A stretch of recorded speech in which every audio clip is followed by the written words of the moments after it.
Nah, sekarang kita masuk ke salah satu konsep inti di cloud computing, namanya multi-tenancy atau multi-tenant. Bayangkan kalian sekelas di ruangan yang sama, tapi setiap orang punya meja kerja sendiri, tanpa saling ganggu atau lihat tugas teman. Di cloud, multi-tenancy ini berarti satu aplikasi digunakan oleh banyak pengguna secara bersamaan, tapi data setiap pengguna tetap aman dan tidak tercampur.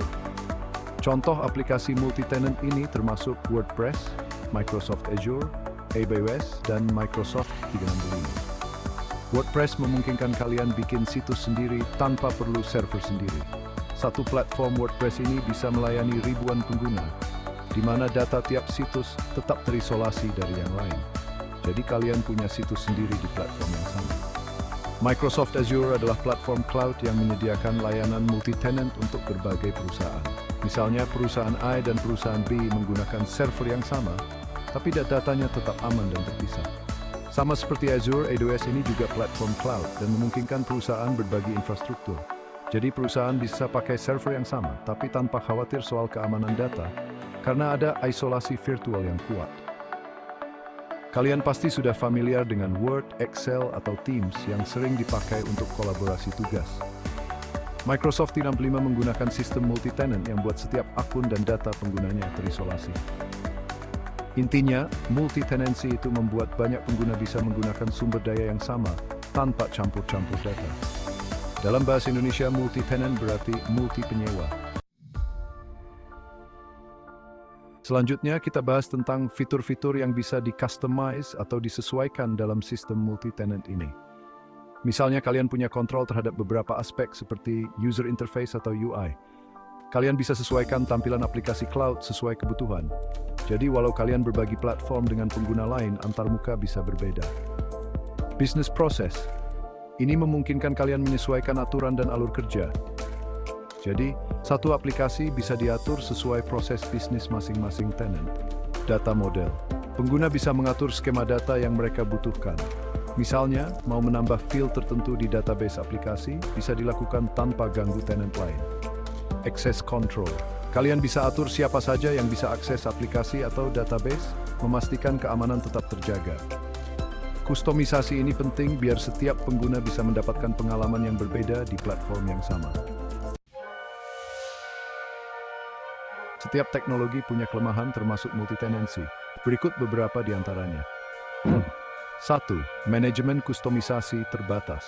Walaupun ada fitur kustomisasi, kalian tetap punya batasan dalam mengubah aplikasi karena berbagi satu kode sumber. 2. Keamanan.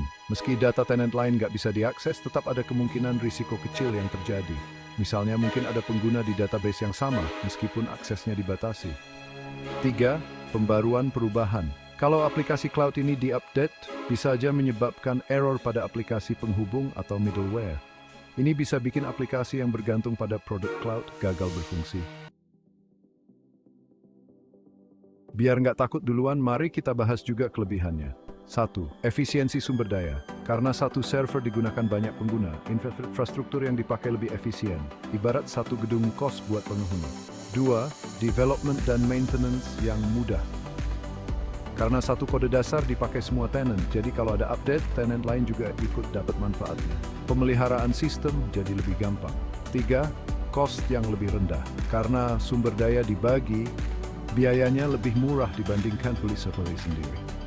Ini alasan kenapa banyak startup suka pakai cloud. Karakteristik umum multi-tenancy. Sistem multi-tenant memiliki beberapa karakteristik penting. Pertama, usage isolation atau isolasi penggunaan. Perilaku satu pengguna tidak akan mempengaruhi kinerja pengguna lain. Misal, kalau satu tenant kebanyakan beban, tenant lain tetap bisa akses tanpa masalah. Kedua, data security atau keamanan data. Data pengguna terisolasi, kalian nggak bisa lihat data tenant lain. Ketiga, recovery atau pemulihan. Backup dan pemulihan data dilakukan terpisah untuk setiap tenant, jadi data tetap aman. Keempat, application upgrades. Pengguna nggak terganggu sama peningkatan sistem. Kelima, scalability atau skalabilitas. Cloud dapat menampung pengguna atau tenant baru tanpa penurunan performa. Keenam, metered usage. Pengguna bayar sesuai yang dipakai. Jadi kalau kalian nggak terlalu banyak pakai, biayanya juga rendah. Dan terakhir, data tier isolation atau isolasi tingkat data. Setiap basis data tenant terpisah sepenuhnya. sehingga menghindari risiko pencampuran data antar tenen. Multi-tenancy versus virtualization.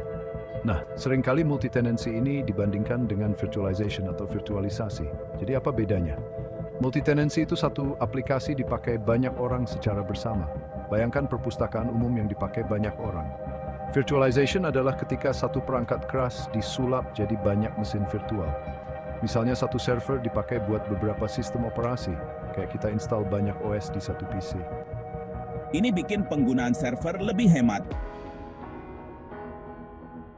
Contoh di dunia mahasiswa. Andaikan di kampus kalian perpustakaan menerapkan sistem cloud. Artinya semua buku, jurnal, dan sumber daya lainnya bisa kalian akses secara online di mana saja. Jadi nggak perlu khawatir kalau nggak bisa datang ke kampus, karena semua materi kuliah ada di cloud kampus.